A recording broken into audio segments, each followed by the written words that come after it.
YouTube mostly, folks, what it is. I got a brand new camera, right? So we don't know how to work it yet. So expect to see a lot of psychedelic as fuck shit going on in this video. I film workouts on my camera phone because that's how it is in these ghetto streets. I don't have a camera crew following me around or anything. And just upgraded to the G5. It's got some 4K stuff, which you can see right here. It's got some wide-angle GoPro-looking stuff going on. We got a lot of other effects and stuff. And in attempting to experiment with them, a lot of things went haywire in the videos. So just go ahead and get ready for that. I'm still on the Mad Cow 5x5. The weights are starting to climb up. They're still not really very heavy. Although, despite that, they're only moderately heavy. The workout still kind of gasses me because I'm just the whole concept of always squatting every time, always, doing a barbell pressing movement of some sort, always doing either a row or a deadlift. It's just kind of the work involved in it. The energy system tapping sort of is the new part to me that I'm still getting used to.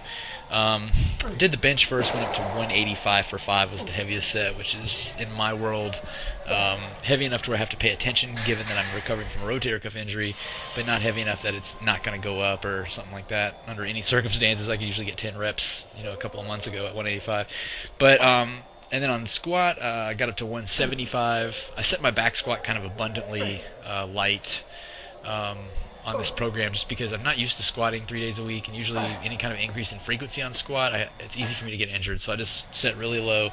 And also, I'm really not the best back squatter. I've spent the vast majority of my weight training the front squat as my primary squat. So there's some issues at the bottom of my squat, and I have to squat really deep just because I don't know how to do it any other way. The balls deep sort of stance here kind of makes it tougher to...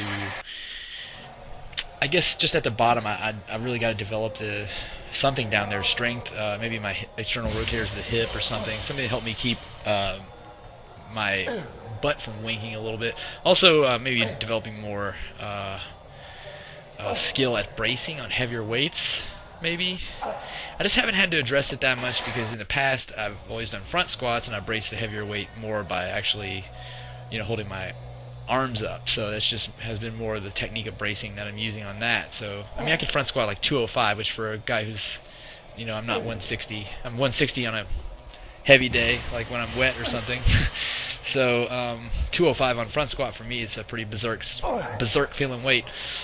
So on back squats, the most I've actually done this depth at, in terms of back squats, is 245. It didn't feel like it was like the end of the world or anything to do it. But I could probably go a lot heavier, but I just need to really kind of gradually work my way up, especially because I'm coming back from that rotator cuff injury, and I used a low bar position, and rotating my shoulders back actually hurts quite a bit. Now rowing, I'm not the best at the rowing in general, in terms of my strength, but I am good at the position and the form on it. So that may be one reason why I've never been able to develop it. A lot of people use that sort of quarter stance to do it, like where they're like, bent maybe 45 degrees up more than I am, so they can use all their traps and stuff more.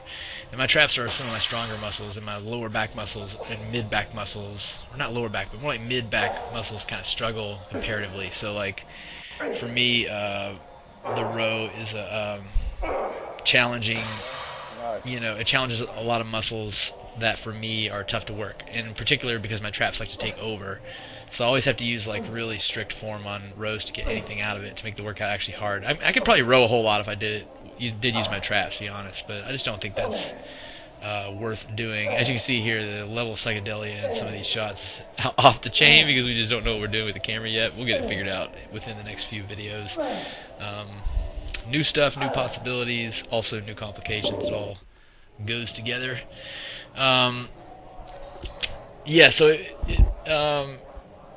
Really been working on, bringing up these basic barbell compounds. I do feel like, I've been eating about 3,700 calories per day now. I don't think that's enough yet. I can need to keep going up. I probably might even get close to 4,000, especially because I intend to play basketball as soon as my tendonitis is healed. And at that point, I don't think I'm going to be able to have the energy to do all these various things if I don't eat more food, at least in terms of making gains and knocking the tendons and all that. So that's kind of becoming the focus right now. Whatever this shot was, this feature does not work the way we thought it did. But so yeah, I mean, the focus for the summer for me is on developing athleticism with these barbell movements. I'm training myself kind of like what a college football or basketball coach would do. I mean, it is the Mad Cow 5x5 program with a little bit of modified extra stuff, these jumps that we put in just to basically we added in 2 sets of box jumps, and I removed one of the ab workouts that's typically a part of the Mad Cow 5x5. They make you do abs twice a week, and I don't do abs more than once a week. It's just a waste of time, so I don't know why they thought to put that in the program. I think a lot of the people that maybe strength train might be already chubby, and they think that because they're chubby in the stomach that maybe if they do more abs, it's going to give them some abs, but that's just not how abs works, so I don't really want to waste my time on that.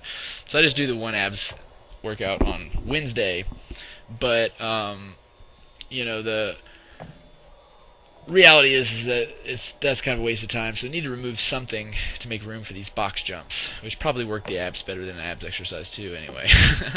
Because you'd be hard pressed to find anything not working on a triple compound movement such as a jump. A jump is kind of like a squat times I mean, if you think about it, you're using like 3 joints at once, if maybe even more, and they're all important in their part of the process.